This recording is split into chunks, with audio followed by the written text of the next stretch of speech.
Okay, I will interrupt my kitchen time to explain something. It is important. Please excuse my setup here. It is not on the mountain, not that professional, but this was my only way to touch on the point. Good. Here we have it. This is the system I wanna speak with you about. I've seen on YouTube a video suggested to one of my videos. I checked because it is a competitor, and I thought, well done. The many they are, the better it is. I browsed through a channel, see these Via Ferrata tutorials. At a point, one of the videos speaks about recovery, safety, whatever, edge case scenarios. They demonstrate in there how to belay down a person. From what I understood, it is about an injured person, even if the participant was actually helping himself to unclip from a cable and so forth. Practically what the video was about is this system. You have a Munter hitch, then rope, some carabiners, and that's that. You'll see this used frequently in canyoning, for example, a lot. And it is used in recovery techniques when you don't use other devices. The approach makes sense. What was presented makes sense, but hence I'm here. It has flaws. The person presenting the system made some, in my opinion, important errors, critical errors. As you can see, I'm laying down on the ground. This is where you drop if you commit one single error. Let me show you what this is about. We have there the Munter hitch. Let's put up to it. It is here. We have it. You see? This is the Italian hitch. This is how it looks like. It is how it positions when you lower someone. When you pull someone, it moves on the other side. Good. Up to this point, the presenter did everything right. There is nothing wrong with it. Good. Then the presenter creates a figure 8 knot, which that's okay. To then clip the knot to the carabiner of a person in trouble. From what I've seen, I didn't check it properly, which is not recommended. You should have your own carabiner. With this carabiner, you should always tap into the system of the other person. Always you have your system that is able not to depend, but to tap into the other person's system. Good. You clip it to the belay loop of our person, and now you are connected. Good. Now comes the question. What is the error made in this video? Should I let you guess? Look, I will suspend myself. I will show you how this should be done properly. I will let you guess for a moment, and then I will explain. I'm acting both as the person in trouble and then the person providing aiding. This side here that clips into the belay loop is the person in trouble. This other side connected here to the leg loops is the person providing the aiding. This is the system that I suggest when providing aiding on the mountain. When you lower down someone. This is very important. When you lower down someone. When you lift someone, it really depends on the situation. We'll discuss about that. We speak here about this tutorial on Via Ferrata. Good. So I'm here acting as a person in trouble where the person providing aiding committed an error, or it just feels bad, or whatever happened, slipped, and is no longer able to hold this cable. When you belay someone with a Munter hitch, you always have to keep this side of a rope under tension, and then steady, slowly release it a bit and more to lower the other person down. Now, this system requires safety. You have to have redundancy. You have to have something to catch the other person in case you lose control. So we have it. It is here. This prusik added on this other side, the side from where someone will lower the other person, has the role of catching in case we lose control.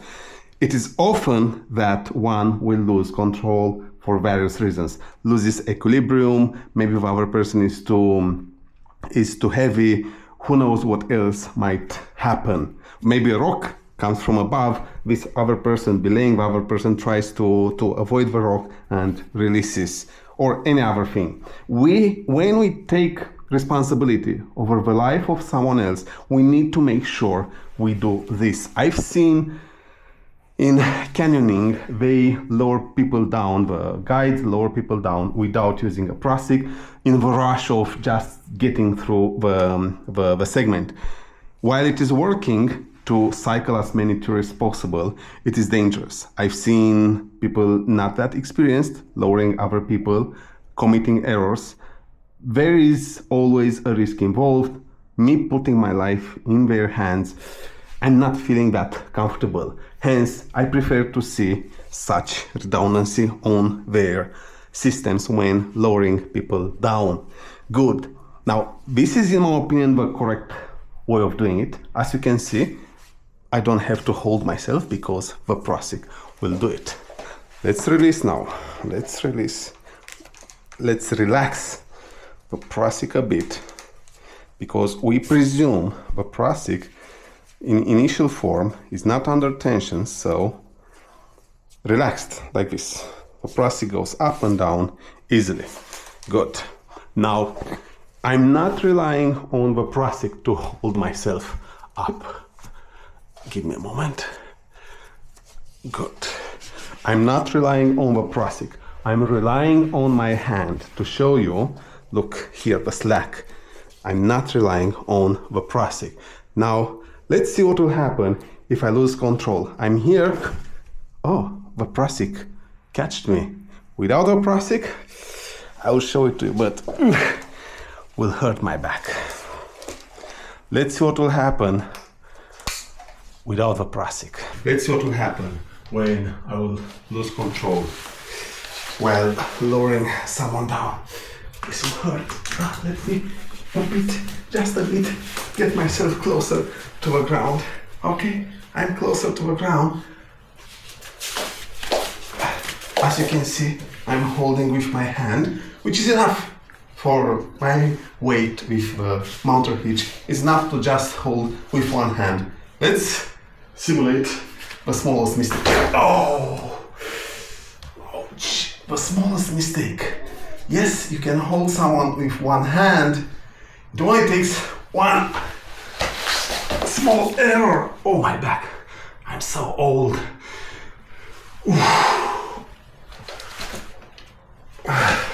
It only takes one small error to drop someone to the ground. What else I've seen in the video is not a static rope. It didn't appear to be static. If it is static, then it is okay. If it isn't, then it's not. Also, the rope wasn't thick enough. I think it was 7, not 8. I will go with 8.5 and above. I will always go with static. I will always go with 9 and above when it comes to static. I have Edelrid belay kit. This is, I think, 8 when I measured it, 8 or 8.5. That's okay, but there is a catch. That one is to help belay someone up. The idea with belaying someone up on a Via Ferrata is the person going up will always have the Via Ferrata set plugged to the cable.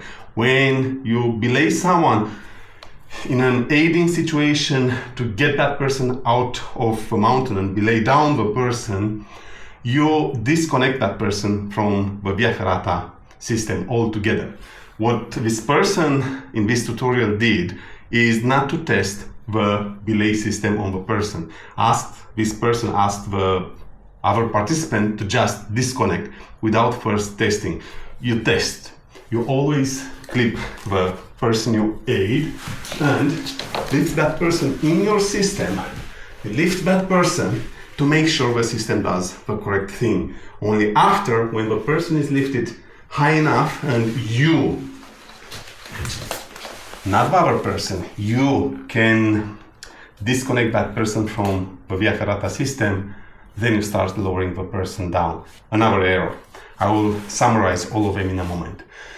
Good. So the Edelrid Via Ferrata belay kit is for aiding people when going up.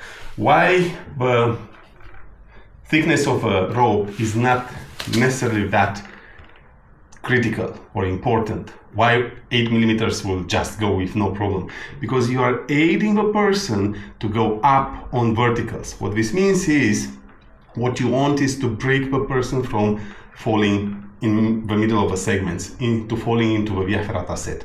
This is the aim of that, or to give them a nudge, to lift them a bit when they need that.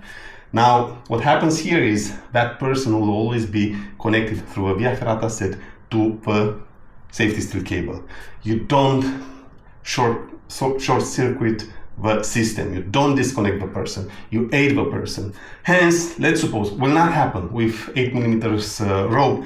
The rope will not break, but let's suppose the rope breaks or something in your system breaks. The person is still connected to the system.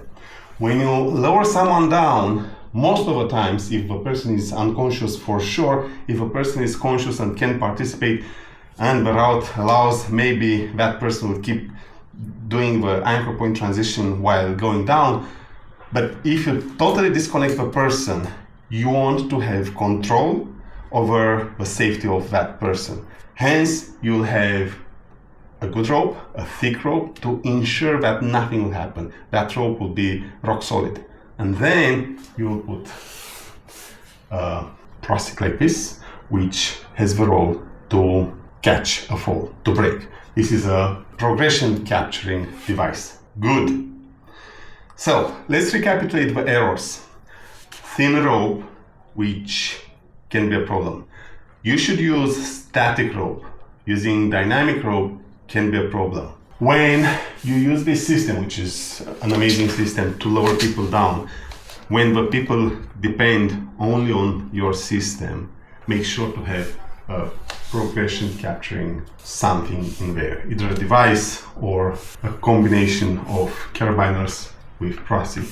This is the biggest mistake made in that video. I checked the comments and nobody catched this, which is a shame. It is a real shame, because people should see these flaws. I've seen recently, while on an experience, a guided experience, how the guide made, in my opinion, a fatal mistake. You have to learn how to see the errors others do around you to make sure you are in the right hands. Of course, if you are unconscious, then you rely, your life is in their hands. Hence, you as the person providing the aiding, you should know these things, you should do them. It's not about how easy it is to hold someone. Let me show you that again.